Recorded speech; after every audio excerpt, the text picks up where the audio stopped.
What's up, everybody? Welcome back to another episode of the Commercial Kitchen Chronicles. I am your host, Pat Finley. Tonight, we have a very special guest, Jeremiah Johnson. But first, I got an ad read, and it's from my friends at Refrigeration Technologies. So, you know what makes tough? Let's try this again. Forget how to read. I haven't done a live episode, and here I am messing it up. So, you know what makes a tough job easier? Using products that actually work and are safe for you, too.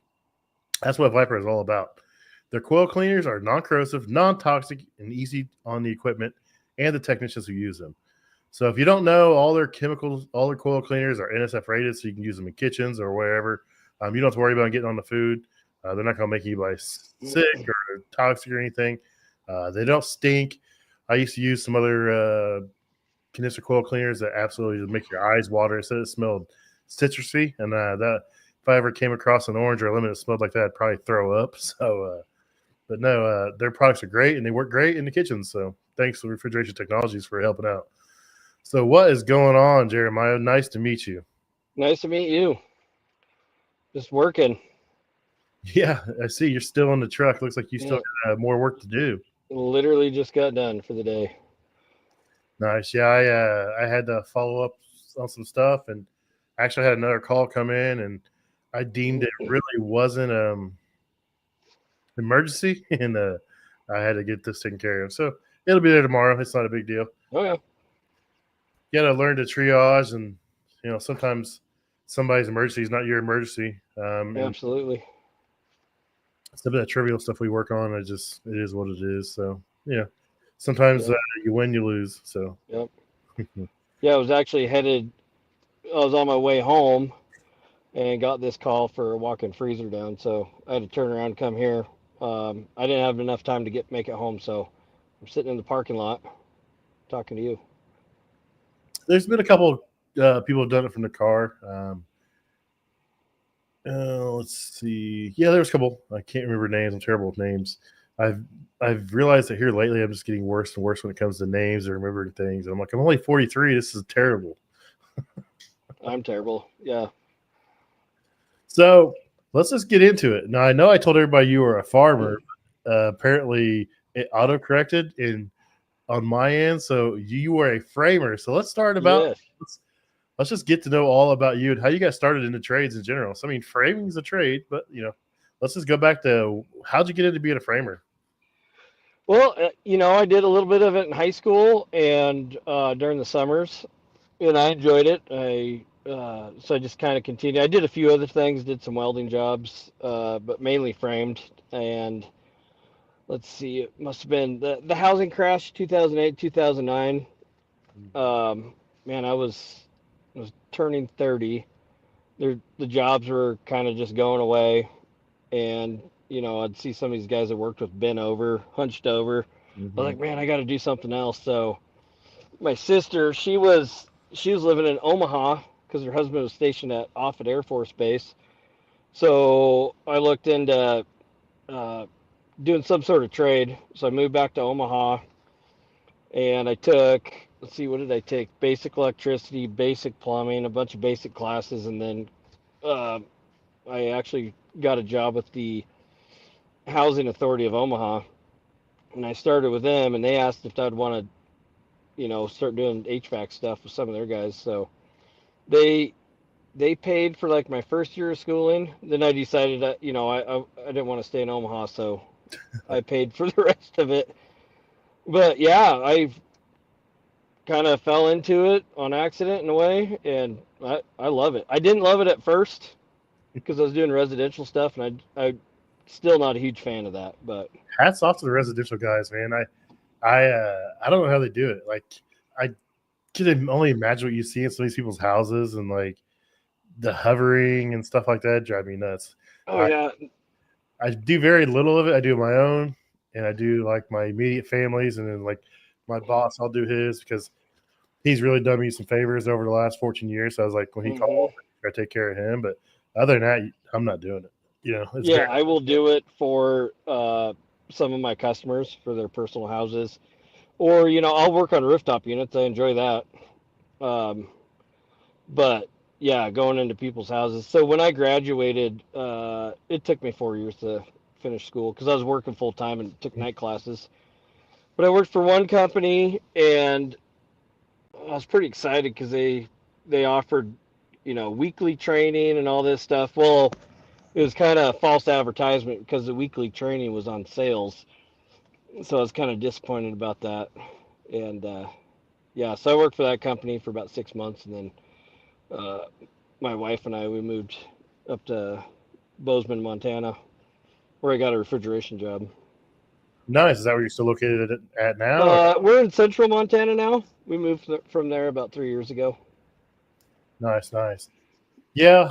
Like I said, hats off to those residential guys. I couldn't do it. Adding Absolutely. wild stuff. I'm like, Yeah, and you got to wear the booties, over your shoes, and I'm like, there's cat shit over there. Why am I wearing booties? yeah, It smells like or dog piss in here. Like, and you're making me wear booties? No.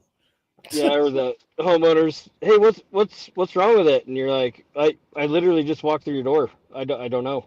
I don't even Not know. sure yet. I don't know if the switch is on yet. Give me a minute. Yeah, give me like 10 minutes at least. Occasionally you'll get that on the commercial side. Stuff. You will. Yep. But it's not near as common as the residential people. I don't know if It's they're not. bored or they don't know how to interact with people or what. It just Yeah. No, yeah. The dynamic between the customer and the tech is different in commercial for some reason. I had when I first started doing refrigeration, I had this. I'll be nice. I had this person standing over. I was working on an ice cream machine and I had my torch out. I don't know why. I don't remember. But he was standing over my shoulder, man. I fired that thing up and like just no oxygen, all the acetylene, just let little black crap fly and like Yep. started waving that torch around. That guy came. He left, never came back. You're like, I'm gonna do this from now on. I'll scare him off. Have fun. Yeah. Have fun cleaning this off the ceiling, bud. Yeah.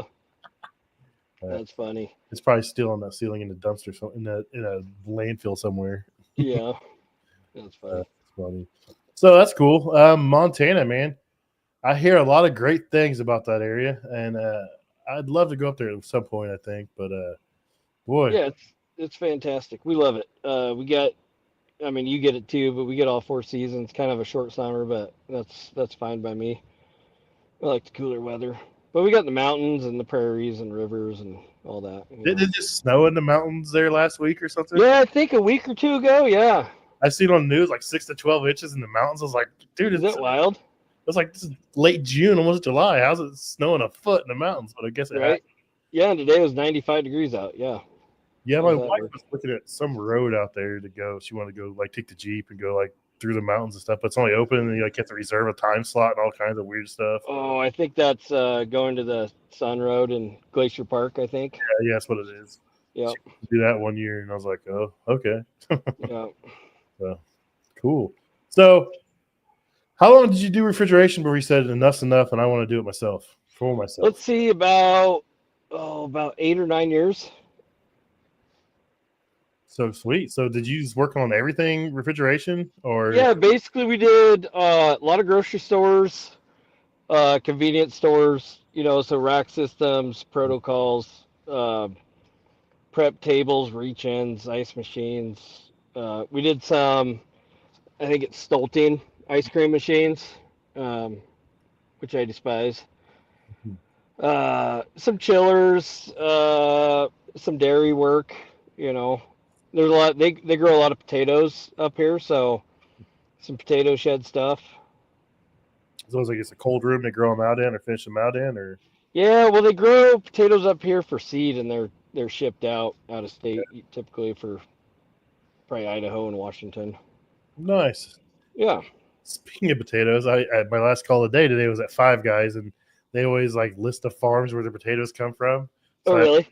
I just found it amusing because it was a brand new store, it wasn't even open up yet, and I've never seen so many bags of potatoes. I was like, "Holy smokes, man!" Yeah, and they store them in the dining area, don't they? Yeah, they're Is just that right? yeah. There's some bags like on Dunny's racks out in the dining room. Yeah. I love Five Guys, man. It's expensive, but I mean it's good food for what it is. It is pretty good. Yeah, you get a hamburger and fries and a drink, and it's like $20. You're like, oh my gosh. Hand cut fries. Yeah, if you're dumb enough to get a large fry, it's like a complete bag full of fries and like your burgers stuffed on top. Yeah, exactly. It's like I should have just ordered fries and no burgers. So Yep. it's cool. So it sounds like you covered a lot of different stuff in those 9 years. How was your transition from residential into refrigeration? Was that a tough transition, or they, Um, they trained you there? yeah, they did fairly decent. It was I wouldn't say it was very good training actually. It was more kind of just throw you to the wolves. I've been there. That's how I taught Uh, refrigeration. So I fully. yeah, yeah. I started there, and my interview, we actually went and did a bunch of calls at grocery stores. We went to some Albertsons, Costco, a couple other places, and we looked at these racks. I was like, I don't even know what I'm looking at, dude. And but you got to look at it one component at a time. And once you kind of learn how each component works together, it's or it takes a lot of years to learn it. Yeah, I've been doing small scale refrigeration. Self-contains and walk-ins. Nothing really racks, per se, like grocery store would have. But Yep. I enjoy watching and seeing guys work on that stuff. And I'm like, man, I couldn't do it. And they're like, man, if you can figure out the stuff you work on, you can work on these no problem. Oh yeah. It's Yep. one thing at a time. It's the same components, just at a bigger scale or spread out. Okay. Yep. So Well, I remember a few of the very first times I went. I'd have a freezer lineup down, and I had to go by myself, and I was kind of freaking out. And as a new guy in the refrigeration, working on racks, you think everything's down, but it's usually one thing. mhm. And and what I typically do is, you know, dink around, see if I can figure this out and that out, and if I'd give it an hour, if I couldn't figure it out, I'd call. Yeah, I've got the Yeah. 45-minute rule. If I'm not making progress in 45 minutes, I'm calling somebody. Mhm. Especially in a grocery store when you got a freezer lineup down, that's stressful. Oh yeah, when's this going to be done? Because our ice cream's melting. Yeah, yeah, and they're up in the rack room. Hey, what's wrong? You're like, don't know. I don't know. This compressor's not running. I don't know why. Yeah, This yeah, compressor's not running. Let's start. yeah. Everything's off on oil controls. You're like, oh no. Where'd the oil go? Why is Yeah, it? but so now, I run this business just me, so I don't do any rack refrigeration. You need guys and stuff for that. Yeah, Which because then you really don't have a life if you're doing that all by yourself. Oh yeah. So up here in central Montana, there's a lot of small independent grocery stores. Yeah, Uh, they don't run on racks. They're all,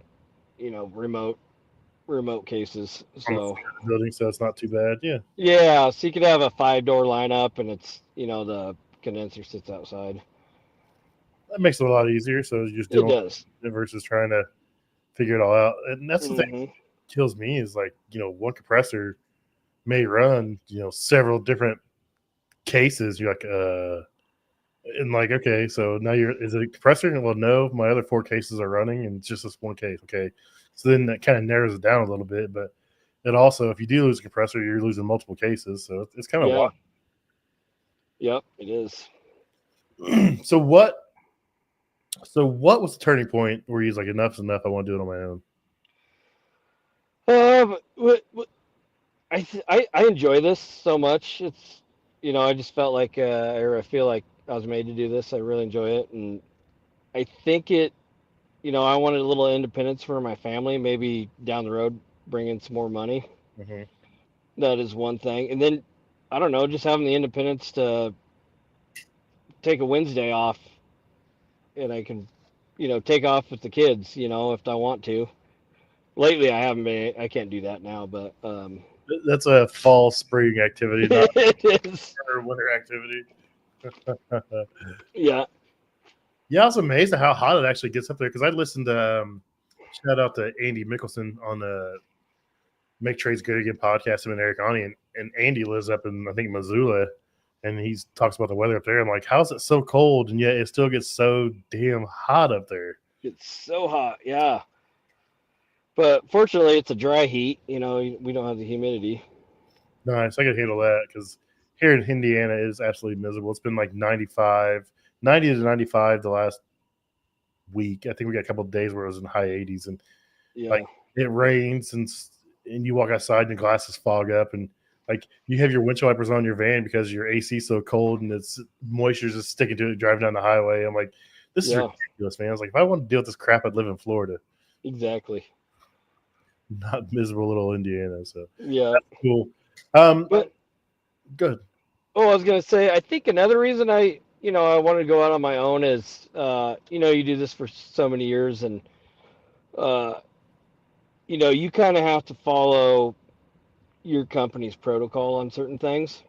Like the company I worked for, uh, I had Testo 550s. They wouldn't let me use them, only analog.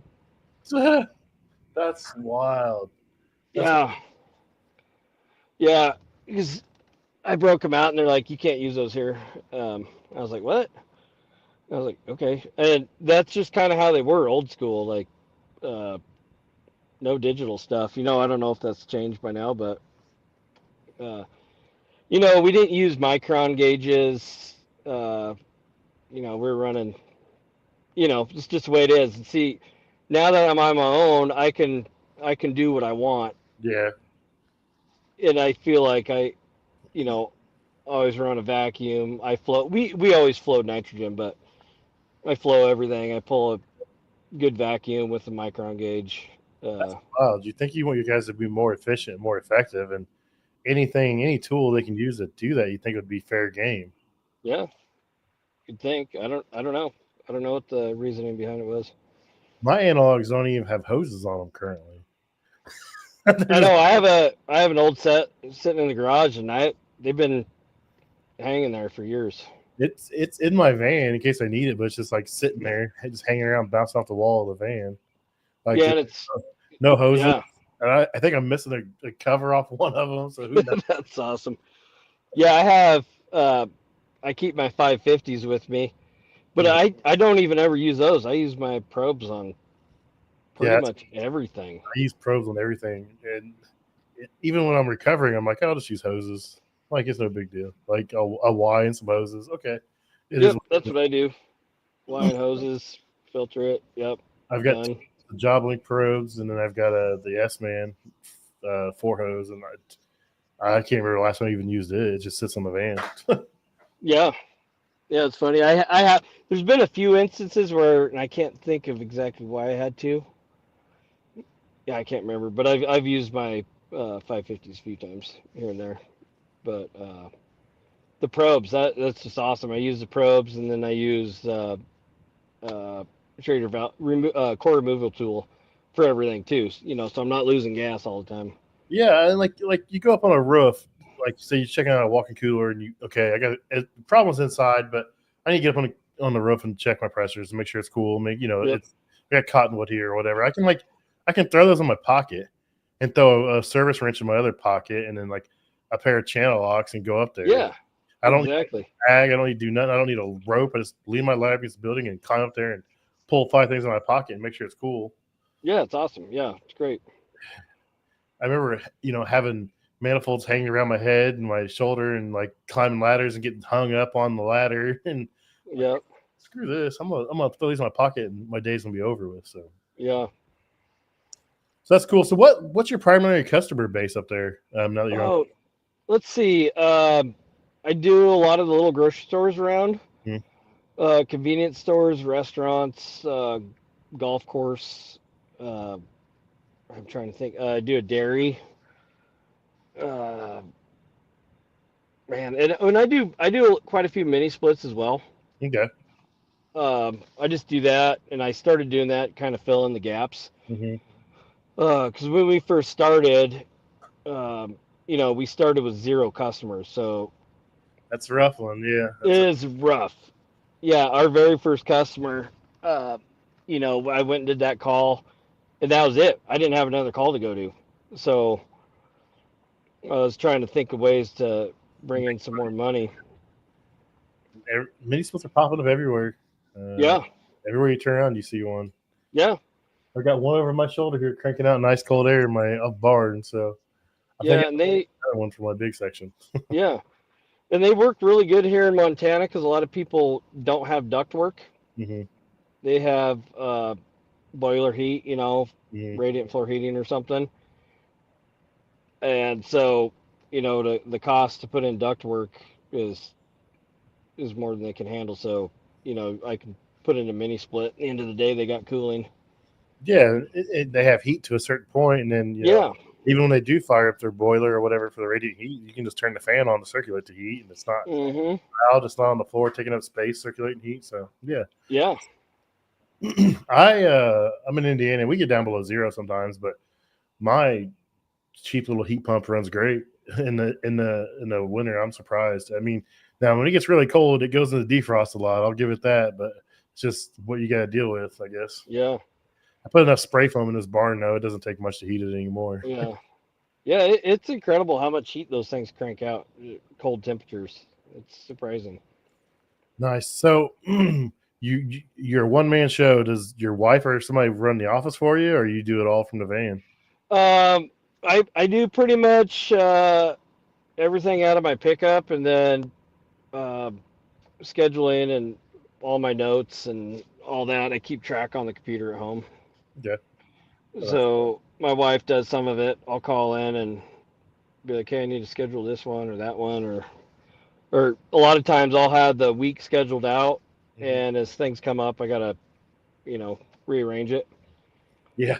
Yeah. Call people back and be like, "Hey, I'm not gonna make it there tomorrow because I have a walk-in freezer down or something like that." Nice. Nice. That's cool.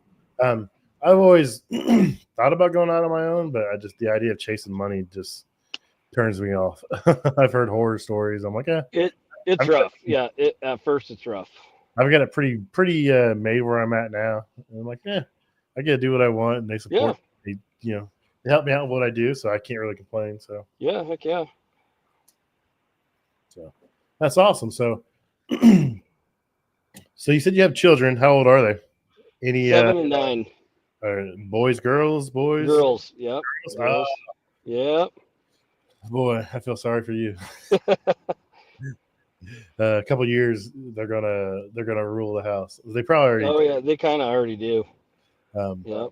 so my two boys work with me. I have three kids. I got a daughter. She's 24, 22-year-old son, 19-year-old son. The two boys work with me, and it's cool being able to work with my sons. Like today, Oh, we I were bet.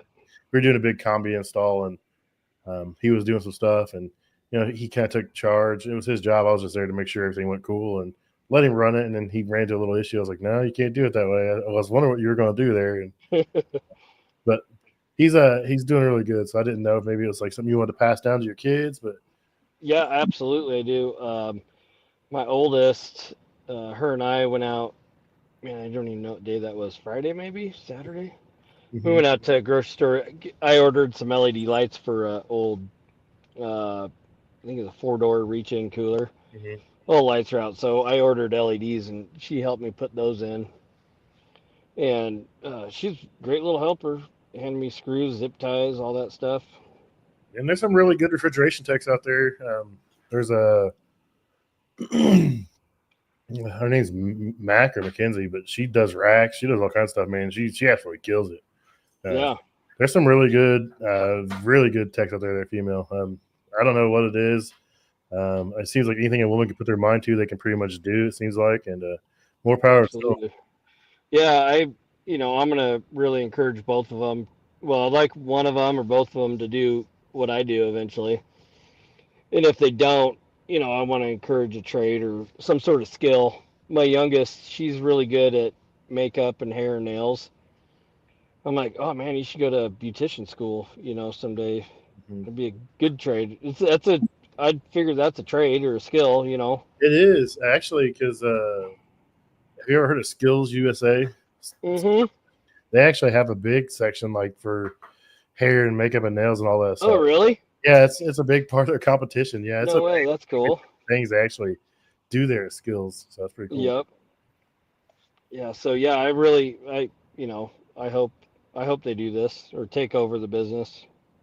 Yeah, as long as they find something they're happy with, that's what I tell my kids. Like, Yeah. I don't care what you do, as long as you have enough money to live the life you want to live and you're happy, more power to you. Yeah. Yeah. I mean, if one of them wants to be an accountant, you kind of got to go to school for that or college. But I don't know if I'd but want to do that, but hey, more power to oh, them. I couldn't do it, but somebody's got to do it. Yeah, someone's got to do it. So that's cool. So what are your thoughts on R290? Do you do a whole lot of R290 in the I restaurants? do. Yeah, I do a little bit. Yeah, I haven't seen there. A lot of stuff up here is still pretty old. Yeah, So obviously the new stuff is R290. Yeah, I have no issues messing with it. I did it back in Bozeman. yeah. I absolutely love it, man. So many guys are like, I don't know if it's just fear mongering or what, but so many people are just absolutely scared of it. I'm like, give me R290 all day long. You save me a half hour, 45 minutes. Yeah, dude, you don't have to recover it. I love that. Especially if you got a hood, you're just like, cut the line, walk away, Yeah, blow nitrogen through it for a couple minutes. heck yeah. That's what I Yep. did today. I got a trainee with me, and I told him, I was like, "Hey, you got to recover refrigerant." Talked about all that, and then like we went to an R290 freezer. I didn't tell him. I cut the line. He's like, "I thought you had to recover that." I was like, "Oh no, not this one." That's awesome. I was like, "Oh, this was propane. It's natural. You Yeah. can let it go." He's like, "Well, how do you know that?" I was like, "Well, there's a tag right here that says for one." And And usually, yeah, they're plastered all over the cases. big yellow triangles all over fire. Little red When slip over covers on the accesses. Yep. And then I brought out the torch. He was really getting paranoid. I was like, dude, we're fine. Remember all that nitrogen we pushed through there? So, Yeah, and 4 ounces, 5 ounces. yeah, they were supposed to go up to 11, but I think they're last year, but I think they're actually going to allow it now to get to 11. But No, it don't bother me. it doesn't bother me in the slightest.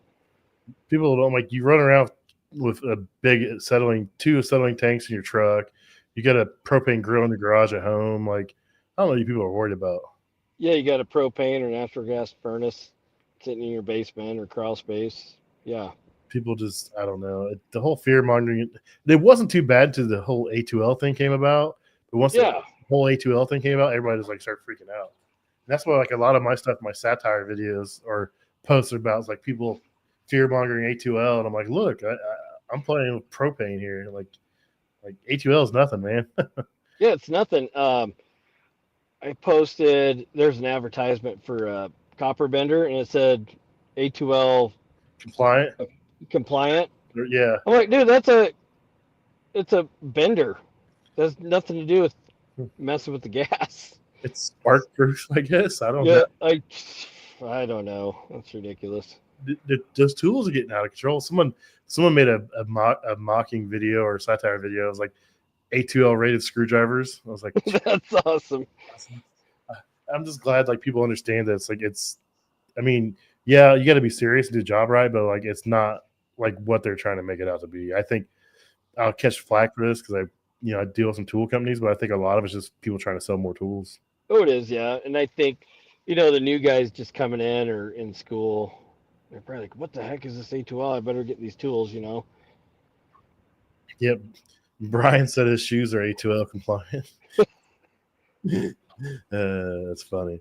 But yeah, because I've used this same JB pump for 15 years, and I'm on a R290 system, I'm on a 404 system, I'm on a 448 or 449 system. I'm like, it's the same pump. I'm like, I don't need an A3 rated pump. Now I have one. I mean, yeah, like your flow nitrogen, you recover it, maybe flow some nitrogen through it, and I remember when I first started, True was sending out these, they called it recovery canisters, and it was just a water filter housing, and you were supposed to push it into that. I remember that. I'm like, I got more refrigerant in my recovery tank than I got in my recovery machine than I got in this. I'm like, no, I'm not doing that. Yeah, I kind of remember when that first, I don't know if it's first coming out, but I had to do a little video. True. Yeah, True was, they were the first ones with that, like the training on it. They made a big push at first. Yep. And then the first R290 unit I went to, it had the click of death. That click, click, click. And so I called up True, and they said, we'll send it. They sent out a whole skid, compressor, fan, coil, everything. It seemed like that first 2 years, if you had any issues, they sent the whole skid out. There's someone, remember when the companies like the small under counter single door reach-ins, they had those backpacks, like you unscrewed them and it was like the whole condensing unit evaporated. Oh yeah, just slid right out. So someone else is making a system like that for bigger reach-ins, and it slides in the side, and they're sending out the whole, like, you have a problem with compressor. Like one of my coworkers ordered a compressor, and like it came to this whole thing and just slid in the side. Like you unbolted it and like you just slid it right in, and like you plug the wires in, and you put the wires in the controller, and like you just rocked and rolled. I'm like, that's it. I'm like, this is insane. I'm like, they're just gonna take service. They're gonna like just do away with service people. It's just gonna be parts hangers, parts swap. Yeah, yeah. Same with some of these reach-in coolers that I'm not going to mention any names, but coming over from China, $1,200. You quote them a price to replace the compressor, and everybody knows these restaurants. They know the pricing on coolers, so they're not going to repair it. They're just going to junk it and get a brand new one. I do some warranty work for a company, and like they'll send a part maybe they think it is, and like you go there and like, no, it's this, and you tell them what you need, and it goes away. Like they tell the office to close the call out, and nothing ever happens. I'm like, what happened? Like, oh, they sent a whole new unit. I'm like, it was easier for them to send a whole new unit for me to change the compressor or me to do this. Like, oh yeah, they just sent them a whole new unit. Yeah. I'm like, man, like this stuff is throwaway bad. Is that bad? Yeah, I just looked at one the other day. It was a R290 single door reach-in freezer. Compressor's bad, and the guy's he's just gonna order a new one because it's cheaper than have me change the compressor out. That's absolutely insane. Yeah. It's kind of sad. That's when you wait for them to push it out back and throw it away and go load it up on a trailer and take it home and fix it. Right. Fix it and then sell it. Like, pull a data tag off of it and sell it. Like, nope. Yeah. Right. How many ounces of R290? That's all you give them. R290, 3.72 ounces. See you later. See ya. Here's your cooler. I've got a big giant Dalefield 4-door upright freezer, a big monster. It was brand new, and they kept having issues with freezing up, and I kept saying it was environmental, and a different tech was working on it, and they ended up sending them a whole new freezer, and like, oh, just scrap this one. And I was like, no, it's been in my barn 2 years, doesn't ice up, works great, -5 all day long. I'm like, I told you it's environmental. Yeah, we have a cooler in my shop. It's a little True. I just got to order the compressor for it because they didn't want to fix it, so I took it home. We're going to use it out in the shop. Yeah, I've been wanting to come across an ice machine. That's my next one I want. Yeah. I had a couple, and I sold them before I had my barn built, and I got a barn. I'm like, I want an ice machine. What I really want is a gourmet ice machine, where it's either the big giant, like 2x2 rocks cubes. Oh, them huge ones. Or the spheres. Well, I went and toured Hoshizaki, and they make some cool ones, but they have some scratch and dent ones they don't sell or come back. I was like, but they didn't have any when I was there. I probably would have bought one and brought home. Heck yeah. Yeah, I worked on one ice machine. Oh, man, this is years ago. And it was in a whiskey bar in Bozeman. And I can't remember exactly how it worked because it's the only one I ever saw. But it was inverted. So, like, this tray would come up. Yeah, they have springs on it and hold. Yeah, and then it'd make, like, those squares. And then during harvest, I can't remember, did it kind of they slide down? I can't remember. It's a Hoshizaki. Is that a Hoshizaki? Okay. Got them. Yeah, they're pretty sweet. Yeah, they raise the water on the plates up above, and then it falls down. Yeah. Yeah, and if those springs are bad, it causes all kinds of havoc. But yeah, pretty cool. It's just they call it gourmet ice.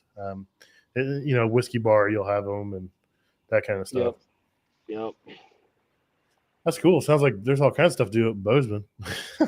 It's a big tourist town, so a lot of restaurants in Bozeman. Nice. So, you talked about, who your main customers are and how you got into it. Are you to the point where you're wanting to grow it and hire some more people, or are you still just, I'm going to do my own thing for a while and see what happens? Or yeah, at the moment, I have enough. Well, I think like it's been 25 or 26 straight days that I've worked. Yeah. Pretty much full days, but I can still handle it myself. Mm-hmm. And I think I don't know if I'm at the point to hire somebody because, winter comes, it slows down. Mm-hmm. I don't know if I could keep somebody busy. Yeah. So my co-host Rich Ortega, he's never on because he works all the time. So he started a business a little over a year ago. Mm-hmm. He actually got 2 full-time techs besides his kids. Yeah. He's working more than he ever has. He's like, every time I hire somebody, I get more work. He said, it's out of hand. Yeah. Well, and where we're at in central Montana, it's pretty small population. I don't even know where I'd find somebody that could do this. You'd have to, maybe somebody that's mechanically inclined and teach them, I guess. That's how Yeah, you'd have to do it. that'd be the hard part, trying to bring somebody in. Like, okay, can you do this? And then they really can't do it, or they don't want to do it, or it's not a good fit. I want to cut corners, and then you make these relationships with your customers, and then you just hate to send somebody in there that screws that up.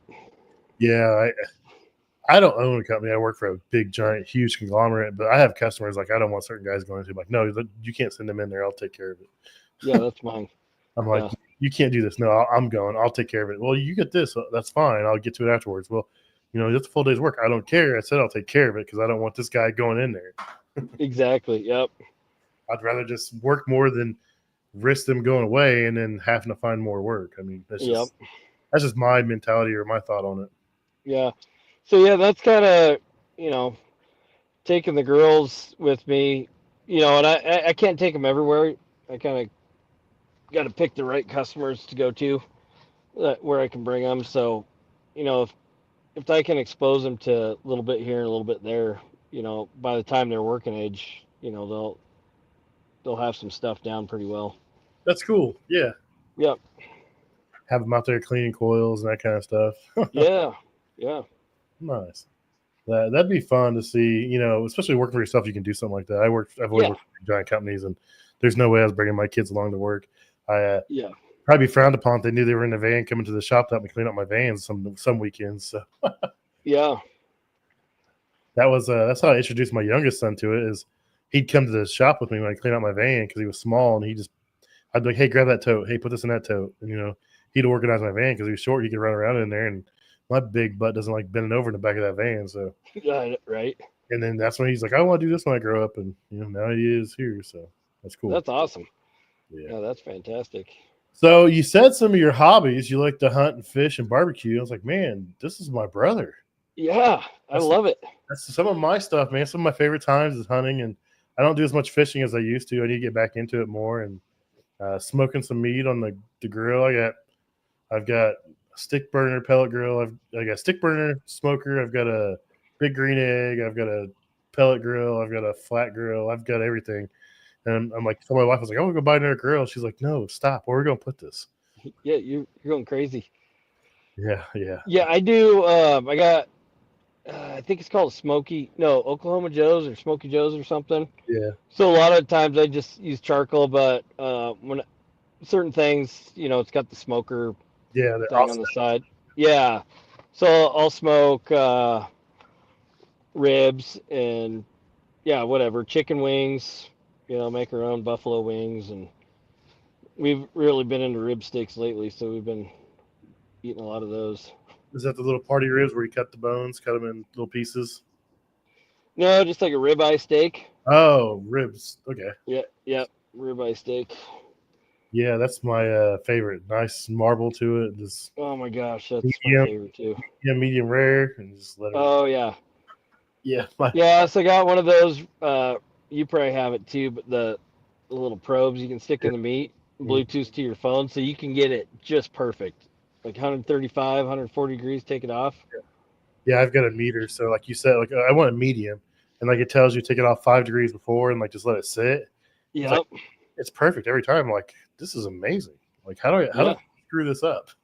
Yeah, you can't screw it up. It's like, man, restaurants, you ask for medium, it comes out well done, and you're like, I just paid $45 for this, and it's not that good.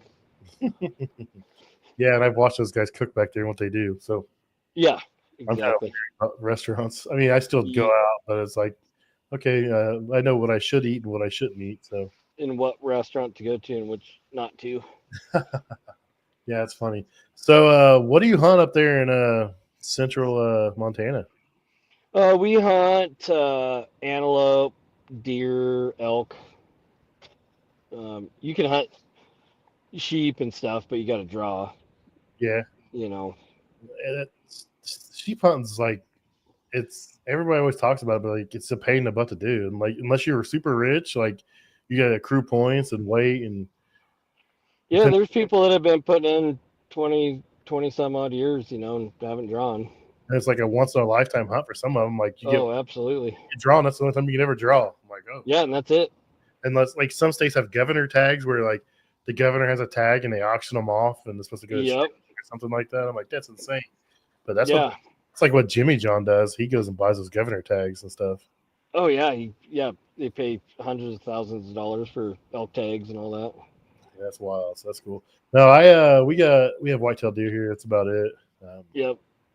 Yeah, we have whitetail and mule deer here. So last year I shot a whitetail, and previous years, I typically shoot mule deer, but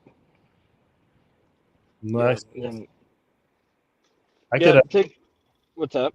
Oh, I said I always see people posting like fly fishing and stuff and like the base of the mountains. I'm like, I gotta do this.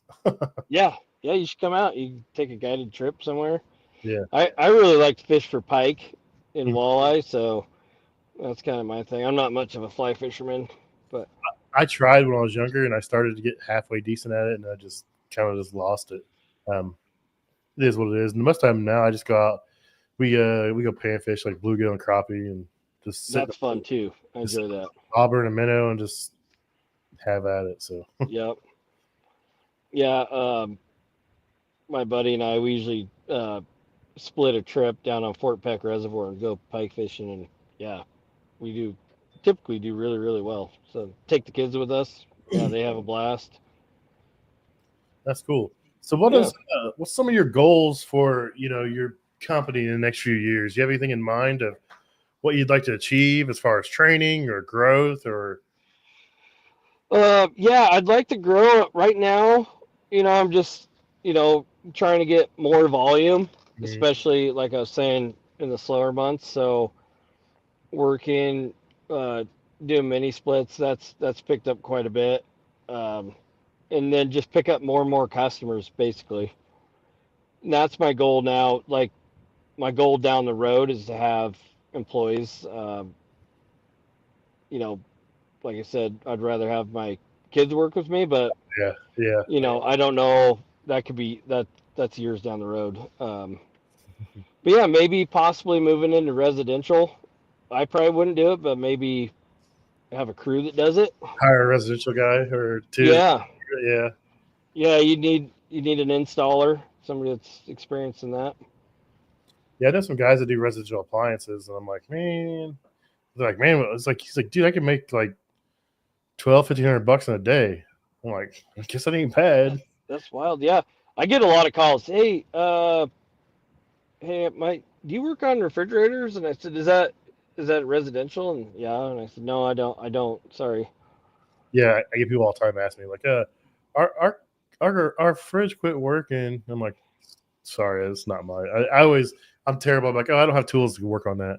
That's what I tell them. I go, I don't know where to buy parts at, so I don't do it. Which I actually don't. I mean, just get on the internet and find a place. But yeah, I don't do any residential stuff. Yeah, like I said, it's very few and far between.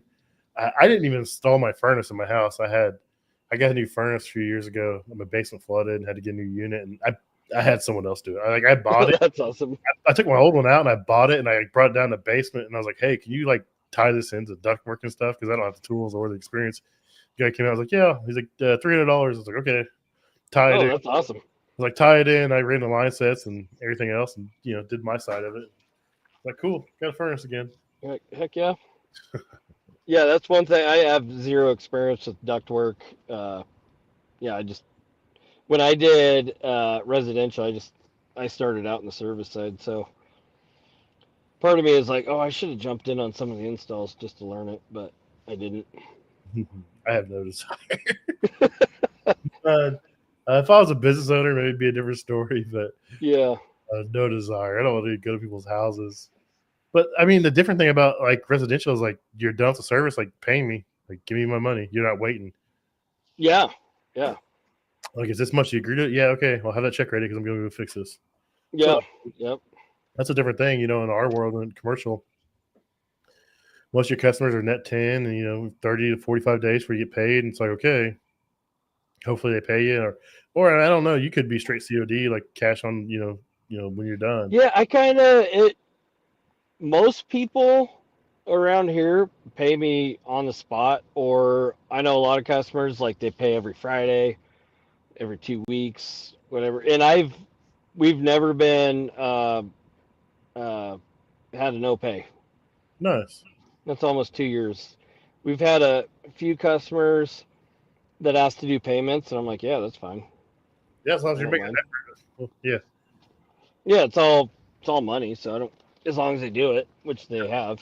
So how far do you travel though? I mean, that's a pretty expansive state. I don't know how big of an area you cover to try to stay. Yeah, so I'll go 2 hours in any direction, pretty much. Okay.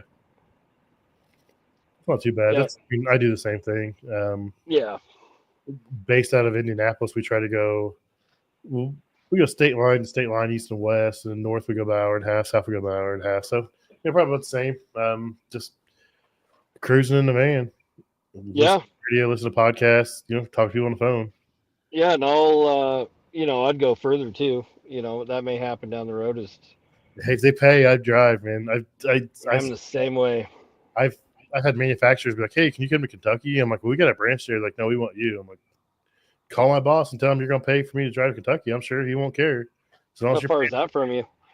That one was like 3 hours, and then I didn't realize what I was getting roped into, so I had to go work on this food truck that's for a major chicken place that's closed on Sundays, and like, "Oh, you're going to work on this food truck. You got to get there at like 5 in the morning because they leave at like 7." Oh, geez. Cool. So I went there and I got there at 5 and I got it fixed. And I was watching it. It's like, oh, well, now you got to follow them to their job site where they're going for the day, and you got to stay there until they sell out of food. And I was like, what? They're like, yeah, you got to make sure. Real? Like, you got to make sure this thing stays running. So Oh, jeez. I drove down there. I left at like 2, got there at 5. At 7 o'clock, we drove an hour away, the opposite direction where I had to go from. So I had to sit there for like 5 hours at the food truck, and I was sitting in my truck and just watching them cook food until they ran out of food. And then, okay, it worked fine. And then I just drove home. It was like a 15-hour day for like. That's all you did. Yeah, I'm like, this is retarded. This is Yeah. I'm like, cool. Like, someone here in Kentucky could have done this, but I'm not complaining, dude. You're like, okay. I'll just sit I here. feel that way with the ice machine sometimes. Mhm. You'll clean it and run a cycle, and you just sit there for, it feels like eons. But yeah, we have that three batch policy, so you time 3 batches to make sure they're consistent. I do the same thing. You have to, otherwise you're going back. Oh yeah, I've got a trainee with me. He's like, "This is boring." I was like, "Oh, these are 15-minute cycles." It's like, wait until we get a Hoshi. It's like a 40-minute cycle, dude. Yeah, I was like, "Oh, it takes 40 minutes to make one batch of ice." He's like, "No." I'm like, "Oh yeah." I'm like, yep. Find something you want to do on your phone and pay attention. Yeah. Just make sure you get that timer real quick to hit lap. Yeah, I've always, even the newer, the Indigo NXTs, they time it now for you. But I still have the habit of setting my timer. Yeah. So I had True on last week, and they recorded the previous 5 batches. I listened to that. That's pretty cool. Yeah, so it records like the freeze time and the harvest time for the last 5, and like, so like in that situation, I could go and like do another repair and come back and check on it, or I could be in that same restaurant working on something else and not have to worry about sitting there listening for that ice fall, because that's what happens now. I'll be working on something else, like, was that ice fall? And you can run over there real quick and like, oh, it wasn't that. They dropped something. Yeah. Or, in old times, I'd forget to stop my timer and be like, crap, I don't know what the time was on that. Dang it. Yeah. Some of them were bad, man. Like I said, those big Hoshis, like 40 minutes, dude. This is forever. Like, make it stop. Make it. Yeah, stop. I've only worked on one restaurant we worked at. It's an Italian place. They have this two Hoshis on a great big giant bin. Yeah, and it's just they don't use it for drinks. It goes straight into a bath to cool their product. Yep, that's all it is. Yep, we had I think when we took that over, one side didn't work, and I'd never worked on them, so that was kind of a learning curve. But both those evaporators, if you look down them, they were, all misformed. So they were trashed. They're totally trashed. Well, it's busted. Yeah. But it was both sides. So we got a hold of Hoshizaki they said they would cover one side, and customer would have to pay for the other side. Not too bad. And I think maybe neglect. I don't know why that was, but Dude, and the only reason they covered it is because who that customer was. exactly, yeah. I've got my And brain. that was a chore changing out because each machine had two VAPs on it, so four plates basically. I've got a brand new store that it's the worst water I've ever seen. And like every 2 months, we were doing a complete strip and flush on this thing and running. I've never seen one so bad. But like I said, it's the back of the house one. They're not using it for drinks. They Yep. fill big giant tubs and throw all those bags of sauces in there. Yep. And these things never shut off. Uh-oh. Did we lose him? But they're in the back of the house, and these things never shut off. They just run nonstop. And they're just batch cooking food, and they're just they're not freezing, but they're bringing down temperature with that ice in these big giant carts they roll around. So, is he coming back? So, yeah. Yeah, the KM 2600, anything over 1,800 pounds is 30 to 45 minutes. And then that's ideal conditions. If it's not ideal conditions, it's going to take forever. Brian, we can't be saying names around here. I'll say manufacturers, but I'm not going to say restaurant names. So you just watch it. Try to get me in trouble. So, all right, guys. Well, he is struggling to come back, so I think I'm going to go ahead and call it a show. But I really appreciate Jeremiah coming on and talking about his story about how he went from a framer into HVAC and into refrigeration. He wasn't a farmer. Sorry, my phone or ChatGPT decided he didn't want to be a framer and be a farmer. So, but I appreciate him coming on and telling the story. And we'll have to catch up with him again. It's pretty cool being a business owner and just doing it yourself. We have Rich on the show, and he's out here on his own. And, yeah. All right, guys. Well, I think I'm going to go ahead and end it now. Have a good night, and I'll talk to you guys later. See you.